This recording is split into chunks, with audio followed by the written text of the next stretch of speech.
Welcome to Food and Facilities, an online show for West Coast Industrial Solutions magazine. Our goal is to cultivate knowledge to feed the world by focusing our quarterly trade issues on safety, compliance, and innovation within manufacturing, agriculture, food processing, and food and beverage industries. In this episode of Food and Facilities on CentralValleyTalk.com, we'll be discussing the conflict between solar development, farmland conservation, and environmental protection with Robert Selnett of Selnett Partners, LLP. Welcome to Food and Facilities. I'm Tara Sweeney, Marketing Director for West Coast Industrial Solutions magazine, soon to be planting to processing thanks to your social media votes. And we now have our new logo. If you would like to subscribe to our magazine, you can go to wcismag.com/subscribe and get all of the safety and compliance news for manufacturing, food and beverage, food processing, and agriculture. One of our sponsors today is Fine Print Plus. They're your source for printing, packing, and promotion. They do graphic design, print and copies, custom apparel, promotional items, a parcel service, and they recently started a will call and delivery service. You can reach them at area code 559-237-4747. Email them any of your graphics needs at graphics@fineprintplus.com. or request a quote at fineprintplus.com/quote. Another one of our sponsors is Safe Food Alliance. When it comes to food safety, they've got you covered. Drop in and see them in their Food Safety Center in Kingsburg, California, or visit them online at safefoodalliance.com. My first guest today is Robert Selnett of Selnett Partners. He discussed solar development versus environmental protection for farmland with me. And you can reach him at robert@selnettpartners.com or give him a call at 415-601-5385. I'm here with Robert Selnett of Selnett Partners, LLP, and he's here to discuss about the conflict between environmental protection of farmland and solar development. Here's Robert Selnett, and can you give us a little background about yourself and Selnett Partners? Sure. Morning, Tara. Thank you, and thanks again for having me on your show. Selnett Partners formed actually in April 2020, so about 9 months ago, and we are a firm that focuses specifically on real estate and land use issues. We represent a number of agricultural interests, and we focus on, in addition to just general agriculture, vineyards and cattle and those types of entities. We also represent cannabis and hemp companies in California, and we have a heavy focus on real estate, and we think that those two things go together sort of symbiotically, obviously, and so we feel like it's a good combination of things. And the third thing we focus on is litigation. My brother Steve is a longtime litigator, and I'm a longtime real estate and land use attorney, and so we complement each other, we believe, in that way. And it's been an interesting 9 months for everybody, but we've found that many of the issues that existed in the agriculture, whether it be cannabis, hemp, or other agricultural or land issues, have persisted through this strange time we're living in, and we've had a lot of work and been busy, and so we're happy to be working together and enjoying running our own firm. So that's our sort of brief history, and I think, as we've talked about, there's just a number of really interesting environmental issues that are here now and on the horizon as California and other states transition to renewable energy. I think different numbers get thrown around. I know it's 60% renewables by 2030 in California, and I believe it's 100% renewables by 2060 in California. California set those goals a little while ago, but has been ramping up its environmental programs and environmental goals beyond those, including electrifying all vehicles by, I think it's 2045 or 2050. It's relatively soon, whatever it is. Maybe even sooner than that, but that just was released recently. And with the change in administration in Washington, there's going to be a much more stronger willingness from the federal government to support California's efforts. Obviously, California is the biggest state in the union and has the largest population by far, and so really takes a leadership role in these kinds of issues. In the article I wrote for the magazine, I noted that the Nature Conservancy statistic that says about 1 million to 3 million acres of solar and wind development are going to be needed to completely transition to green energy by 2050. And what that raises is something that you wouldn't necessarily think about unless it was presented to you, which is that there will be conflicts between this desire to transition to renewable energy and protecting the natural environment itself, because solar panels, as one example, take up a lot of acreage. And the most efficient way to produce solar energy is through what's called utility scale solar. And that's essentially finding flat land that is close to a substation and putting as many solar panels in that land and connecting it to the substation and putting it on the grid. And what that means is that you have solar panels occupying formerly agricultural land, or generally just sort of unused dry farming land. It might have been for hay, might have been for cattle. And so there's this inherent clash. And meanwhile, the state of California is concerned about losing too much more agricultural land, because we're obviously people forget. You don't forget because you're in Fresno, but we're an agricultural state and supply the country and the world with food. And so there's these tensions, like many other things as our society modernizes. There's no easy answers, right? And so it requires thoughtful planning to get these things right. You can't just say categorically solar's good, we should put it anywhere and everywhere, because you could be defeating your own purposes of helping the environment by doing that.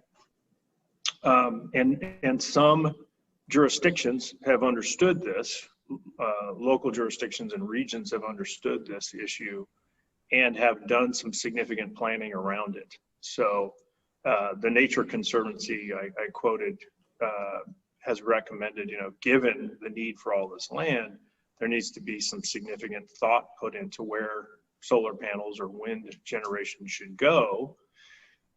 And that ultimately comes down to a county or city level, because counties and cities control the general plan and the zoning, which dictates what can be built where and at what size and with what conditions, et cetera. And so as examples, Contra Costa County, Santa Clara County, and those county governments promoted and paid for studies to figure out what the least conflict areas were. Least conflict meaning where would utility scale solar have the least impact on environmental resources and agricultural land and valuable agricultural land and open space. And then UC Berkeley conducted a study for the San Joaquin Valley region on the same topic, sort of mapping and identifying where in this area would we be able to generate a significant amount of solar power, but avoid harming areas we want to preserve, or areas with natural resources, or areas with valuable environmental characteristics. And some jurisdictions haven't done that. And what I have found, at least in one jurisdiction that hasn't done it, is that inevitably there's a conflict. because there's not certainty for solar developers around where they should go and at what size and scale they can build. And then there are inherently environmentalists on the side of solar development, sort of categorically. And then there are environmentalists almost categorically on the side of preserving the natural environment, no matter where it is. And so that conflict, I think, will play itself out repeatedly in California if jurisdictions don't do what Santa Clara and Contra Costa and UC Berkeley did for the San Joaquin Valley. And an area where I'm working and have a case, it's not a case yet, but it may become litigation, is in Alameda County, in eastern Alameda County, where a number of years ago, about 10 years ago, the county started down a path of doing these types of studies, the least conflict studies that I described, but never completed them. And in the meantime, the interest in solar development has gotten greater. The cost of solar panels has come down dramatically. So within the last year, I think there was a 350% increase in solar development in the state. And there's about 9,000 permits pending to build utility scale solar. And it just really quickly, I'll pause. The difference between utility scale solar and rooftop solar is utilities mounted into the ground, rooftops on rooftops. And most people are more familiar with the rooftop. You know, you see it on houses, you see it on parking garages and areas that get a lot of sun. Fewer people have seen utility scale because it's often in more remote areas. There isn't as much of it out there at the moment, but there will be more. So in any event, Alameda County started down this path because they, like everyone, common sense, they knew it was going to lead to conflicts if they didn't do it. But they never completed the work. And Alameda County has eastern Alameda County, which is very rural. For those who aren't familiar with it, I mean, Alameda County includes Oakland, Berkeley, cities in the East Bay, a lot of cities, and it's more known for its cities. But there's a significant amount of acreage that's completely rural in Livermore, Dublin, Pleasanton, and all the way out to Tracy, basically. And so that's where there's been interest from solar developers in Alameda County. And as I said, they started down this path to doing planning, didn't do it, got a lot of interest from solar, and they approved a couple of projects that were very small in an area called Mountain House out near Tracy back in the 2010 time period. And then there was kind of a lull in the interest for solar development of this type. And then in recent years, they got more interest. And the problem was they hadn't done the policy work to identify the least conflict areas. And they basically opened all of eastern Alameda County to solar. And so if you look at a map of East County, it would be hundreds of thousands of acres that would be covered with solar panels if you accept the county's interpretation of what's allowed out there now. And I don't think they really understood what the ramifications of how they were approving these projects, or saying that the approvals of those projects were precedent for future projects.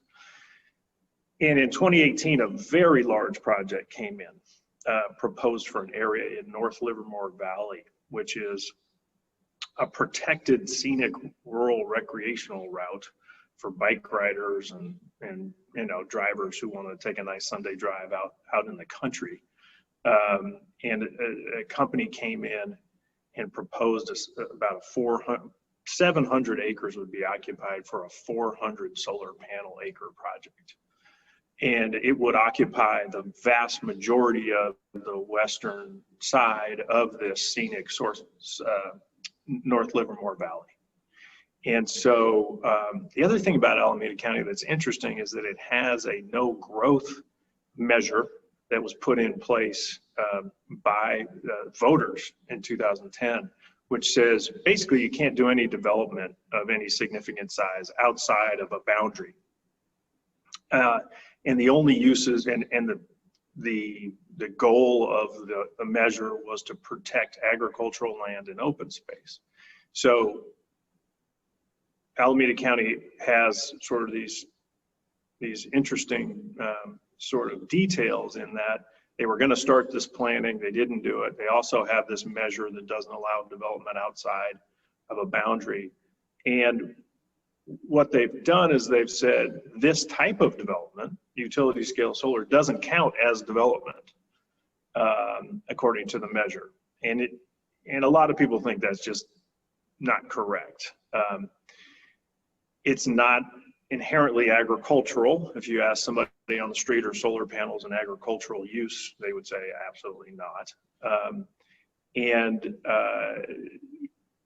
The way the county has justified its interpretation is to say that in its code, you can interpret the code to mean that solar, utility scale solar, is an agricultural use. And so that's how they're getting sort of, I would say, getting around the prohibition of development outside this boundary. And so there's a pretty significant battle that has developed in North Livermore Valley, ranchers there, property owners, environmental groups, and just some people concerned about good government, frankly, and about how this process went forward in the county, have come out against this massive solar project and have asked me to represent them. And mostly what I've done so far is try to communicate to the county that this needs to be planned correctly, like Santa Clara County did, like Contra Costa County did, and like was done in San Joaquin, in the San Joaquin Valley.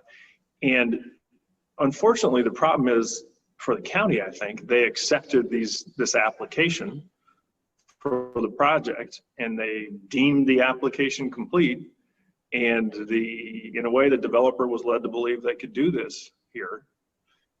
Yet the county had failed to do its policy work, right? And Measure D, the measure that controls the growth, said that the county supervisors and the staff were responsible for the protection of the requirements of Measure D, and they've generally failed to do that. So the county's in a bind because they've allowed this to happen. They've allowed the application to be deemed complete and to process it. When they do that, it starts to give the applicant some rights. They don't really have what's called vested rights yet, but they'd have some actionable claims if they were led to believe they could do something by the county, and in fact they weren't. Possibly, at least they could make those claims. And I think the county believes, even if they would prefer to pause this and complete their policy work and their amendments that are necessary to allow this to happen, they'd be in trouble with the developer, right? And in a sort of more general sense and not a technical or legal sense, the county is also committed to solar power development to be green and to help the state meet its goals. So on the one hand, I'm somewhat sympathetic to the county, but also they put themselves in this position. And the appropriate remedy for this is probably to just deny this project and have them start over, or modify it in such a way that it has fewer impacts, maybe a much smaller project, maybe a project that doesn't impact the aesthetics of the area as much, maybe a project that could be in a different part of East County that isn't in a scenic corridor. There are a number of ways it could be done differently, and unfortunately, I think that's where we are. And there's a hearing probably in early February at the Alameda County Board of Supervisors on this issue. And the project, if people are interested, the project is called the Aramis Solar Project. There's a number of news articles on it in the Livermore Independent and in the San Francisco Chronicle and other papers. And that's because it's so large. And because of this major controversy that has developed over it. I know in the Midwest, a lot of farmers were actually getting financial incentive to actually develop solar on their land. both on their structures that they already have, and then also on swaths for the utility style ones like you were explaining. Yeah. And counterintuitively, a lot of solar development places actually rent out grazing animals in order to clean up all the grasslands that their panels are built on. So you'd think that we could figure out a way to kind of mesh them together without necessarily having to have this conflict. But once you have the ordinances and the zoning, it's hard to get the ability to do both. Yeah, that's interesting. I'd be interested in seeing some of the articles you read about that, because one of the things that Aramis project is recommending in Alameda County is just that, having sheep on site to basically do weed control in and around the panels.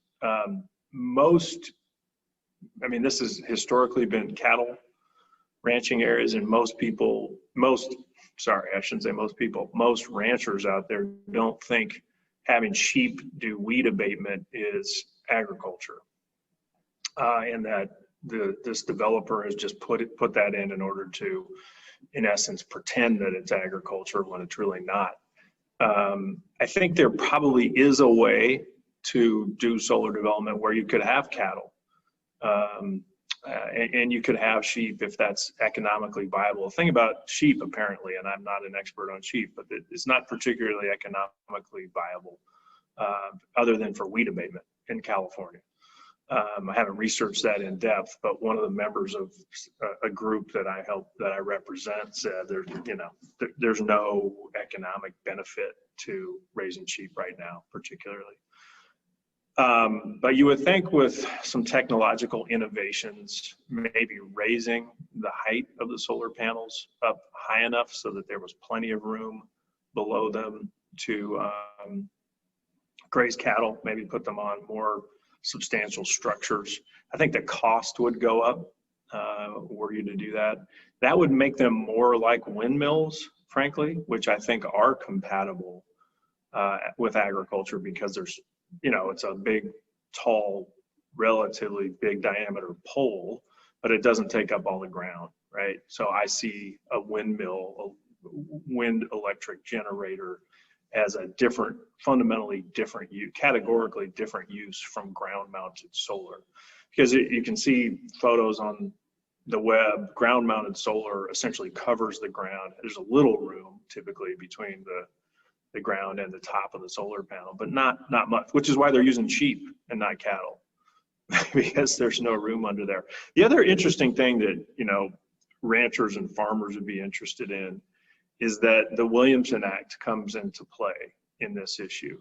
And the Williamson Act provides tax benefits, as you probably know, for land that's dedicated to agriculture, and where the owner dedicates the land. And, it's like 90% of whatever parcel is under the Williamson Act has to be dedicated for an agricultural use. And in Alameda County, the way the Williamson Act is implemented on a county level is through something called uniform rules, typically. They create rules and interpret the Williamson Act. And in Alameda County, they say you have to count, if the solar panels are mounted on the ground and not on a rooftop, you have to count them towards the acreage that's non-agricultural, right? So you can have 10 acres or 10% non-agricultural use. And the county has said, well, solar panels aren't agricultural use in that context.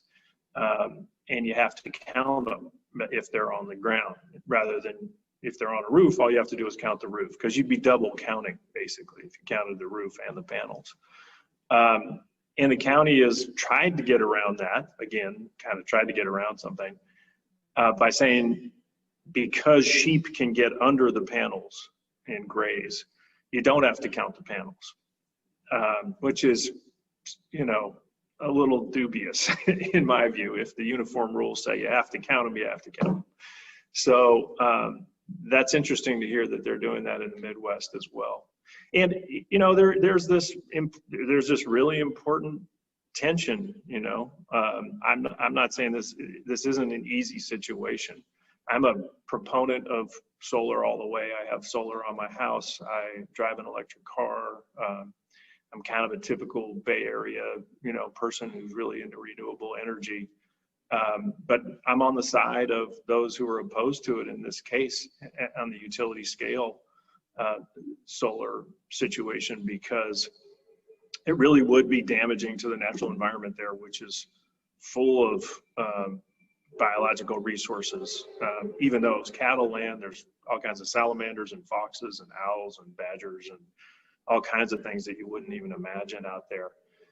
And there'll be a fence around the entire project. And so, one of the things that biological resources like those I named need is room to move between corridors. And this just cuts off their transportation between different environments. So in any event, yeah, it's a bit of a sticky situation. And I think the Alameda County case is just so happens to be a really good example. But as I was saying, so in this case, I'm on the side of those opposing solar, because it's more nuanced than categorically solar is good, categorically environmental preservation is good. And I think increasingly as a society, we're having to think in a more nuanced way about these things. I mean, if somebody were to say, hey, cut down a redwood forest and fill it with solar panels, everybody would say, no, you can't do that, right? Right? Wouldn't make any sense. It's similar here. It's a scenic valley. There aren't that many scenic valleys left. There's not that much agricultural land left. There's a desire to preserve it. And so it's been interesting to sort of have to address that presumption that all solar is good, particularly when myself and many of the other people I represent are proponents of solar. So it's almost like, you start out by apologizing. Hey, I'm sorry, I really believe in solar, but, And there's just a culture in California now which has really set up this opposition between landowners and property owners and those trying to develop things. And that kind of comes from the housing perspective. The acronym NIMBYism has become commonplace because not in my backyard, because of the housing crisis and the need to build more housing. And I think there's a temptation by those who want solar at all costs to sort of apply that dynamic to this dynamic, and it doesn't fit nearly as well. So, and like you said, solar panels are becoming more fiscally available for more people. Yeah. And it's fostering a lot of innovation. So you're going to have to talk even more in the future about how people are deciding to reuse the panels in different innovative ways. And yeah, I have to cover that legally also. Yeah, we'll see where it goes. Solar's gotten extraordinarily inexpensive. I mean, the cost has come way down, which is why it's become such a popular choice for the state meeting its renewable energy goals. It's cheap. The panels are cheap. The land's not cheap, and the impact on the land is not cheap. But the panels themselves are. A lot of people say, well, why don't you just cover cities with panels? That's certainly a possibility. It's just more expensive. And so then you get into what kind of incentive do companies and investors need to invest in these types of projects, because without that investment, they won't happen. So a company like Aramis could go try to get leases with 400 buildings in Oakland and try to connect all that to a substation somewhere.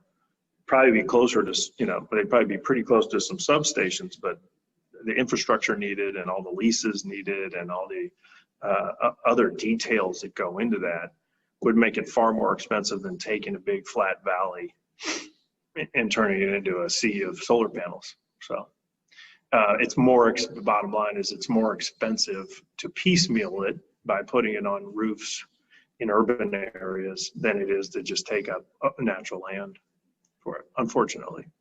And I think that possibly will be addressed by innovation. I hope it is, because that would relieve some of this conflict, probably. Well, thank you for joining me today. Is there anything else you'd like to add about solar panels and farmland? I mean, there's a lot more I could talk about, but I guess um,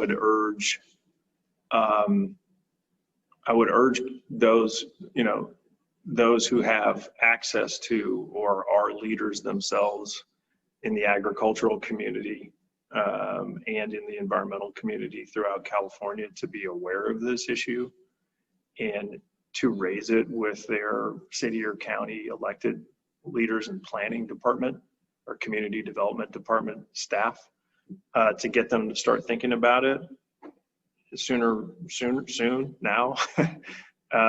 Because they'll come around to a conflict if they don't address it in advance. And there may still be conflicts if they plan well, but smart planning will make this better for everybody. And I would just urge those who are interested in good government and good planning and renewable energy and protecting agricultural land and the environment to get involved in this issue. I think it's flown under the radar to some degree, and if not confronted with the issue, people put solar in a good category, they put ag land in a good category, and they don't think about how they might come together in a bad way. There are areas in Southern California where they banned solar panels altogether in agricultural areas, like parts of San Bernardino County and LA County have, for this reason. And maybe that, was an extreme reaction. I don't know. I don't know enough about those areas. But the opposite thing happened in Alameda County, where basically you can build solar. If you look at a map, as I said at the outset, you could build solar panels on hundreds of thousands of acres of East County. And clearly the voters didn't want that, and probably not even what the county staff intended. And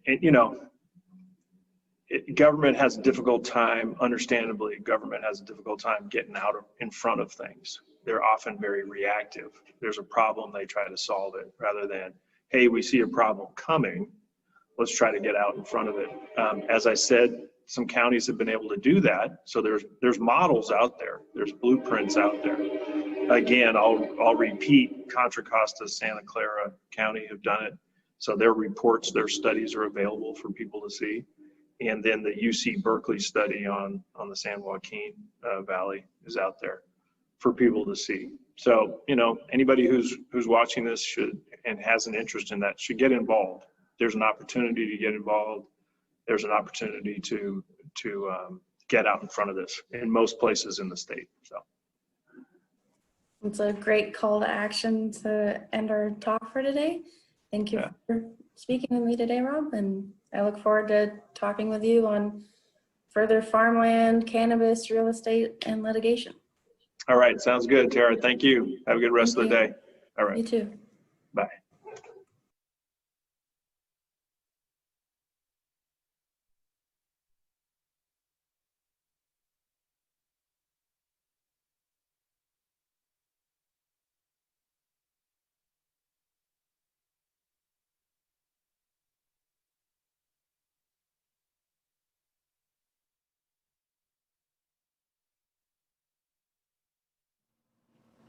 If you would like assistance with litigation, real estate, and cannabis and hemp, make sure to reach out to Robert Selnett at Selnett Partners, LLP, at robert@selnettpartners.com, or give him a call at 415-601-5385.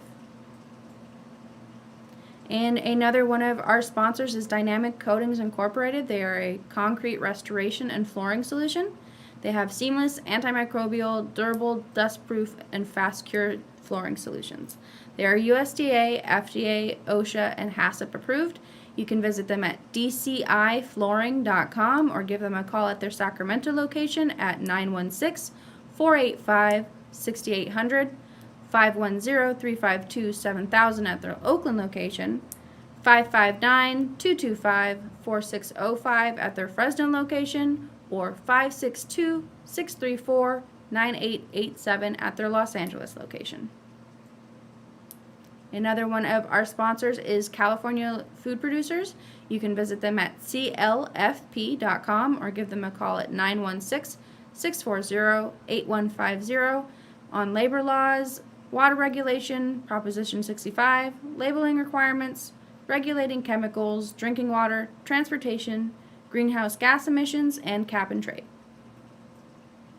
And now we will have a moment of silence for our Black Lives Matter community.